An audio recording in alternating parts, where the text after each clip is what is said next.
You're lying in bed, fast asleep in what you believe is the safety of your own home. Suddenly, you're jolted awake by a blinding flashlight. A masked figure stands over you, whispering threats through clenched teeth. If you make a sound, I'll kill you. For over a decade, this nightmare became reality for more than 100 families across California. But here's what makes this story even more chilling. The monster terrorizing these communities wasn't some shadowy criminal lurking in the darkness. He was the very person sworn to protect them. By day, he wore a badge. By night, he wore a ski mask. This is the story of Joseph James DeAngelo, the police officer who became the Golden State Killer. Before we begin, I want to acknowledge the real people behind this story. The survivors who lived through these attacks, the families who lost loved ones, and the communities that lived in fear. Their strength and resilience made justice possible.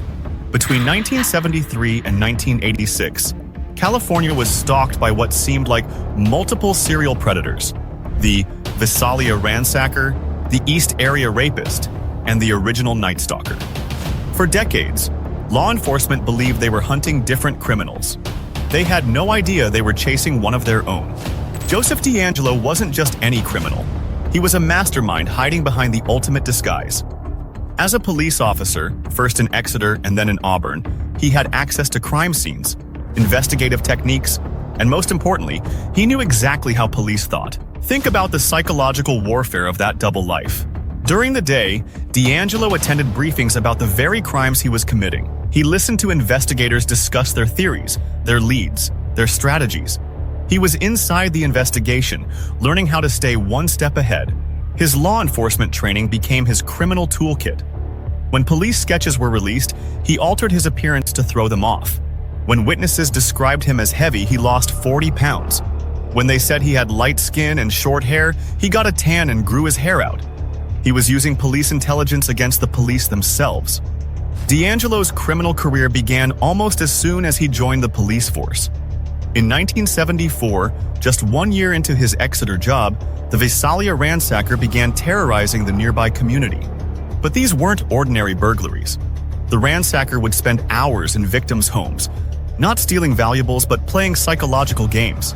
He scattered women's underwear across bedrooms, rearranged family photos, and stole meaningless trinkets: a single earring, a child's piggy bank, or old photographs. He was preparing, learning, escalating. In September 1975, the ransacker tried to kidnap 16-year-old Elizabeth Snelling from her home. When her father, journalism professor Claude Snelling, tried to intervene, DeAngelo shot him dead. This was his first known murder, committed while he was still an active police officer. After nearly being caught by Detective Bill McGowan in December 1975, DeAngelo vanished from Visalia. The crimes stopped. But the predator didn't disappear. He evolved. By 1976, he had transferred to the Auburn Police Department. Suddenly, Sacramento was under siege by the East Area rapist. What made DeAngelo so terrifying wasn't just his violence, it was his methodology. This wasn't a disorganized criminal acting on impulse. This was a predator who turned stalking into a science. He would study his victims for weeks, sometimes months. He knew their work schedules, their bedtimes, when their children came home from school. He'd break into homes beforehand, disabling phones, unlocking windows, even planting ligatures to use later. His attacks followed a terrifying pattern. Victims would wake to find a masked figure standing over their bed, blinding them with a flashlight. Most psychologically devastating was how he targeted couples, forcing women to tie up their male partners, then stacking dishes on the men's backs, threatening to kill everyone if the dishes rattled. The men had to lie there, helpless, listening to their wives being assaulted for hours. Between attacks, DeAngelo would make himself at home. He raided refrigerators, drank beer, ate leftover food. One victim found an empty Schlitz beer can in her backyard, left behind like a twisted calling card. By 1978, rape was no longer enough to satisfy DeAngelo's bloodlust. The attacks escalated to murder. Brian and Katie Maggiore became his first known murder victims when they encountered him during a late-night dog walk in Rancho Cordova. He hunted them down and executed them both. After the Maggiore murders, DeAngelo moved his hunting grounds south to Santa Barbara County, where he became known as the original Night Stalker. His methods grew even more brutal. Couples were bludgeoned to death in their beds, Women were assaulted and killed while home alone. The psychological torture continued even after the attacks. DeAngelo would call previous victims years later, sometimes on Christmas Day, whispering threats or simply breathing into the phone. One survivor received calls 27 years after her attack, hearing that unmistakable voice laughing at her. For over 40 years, DeAngelo evaded justice. Different jurisdictions didn't communicate effectively, and he exploited this weakness, moving between counties and changing his methods to throw off investigators. But there was something deeper at work. The very idea that a police officer could be responsible for these crimes created a blind spot in the investigation. Police were looking for criminals, not colleagues. Then came the breakthrough that changed everything. In 2018, investigator Paul Holes, who had spent 24 years hunting the Golden State Killer, tried something unprecedented: genetic genealogy. They uploaded DeAngelo's DNA profile to GED Match, a public genealogy website, found matches with distant cousins, and built out family trees containing over 1,000 people. They finally zeroed in on Joseph James DeAngelo. The pieces fell into place with terrifying clarity. He had been a police officer during the early crimes. He lived in all the areas where attacks occurred at the exact times they happened.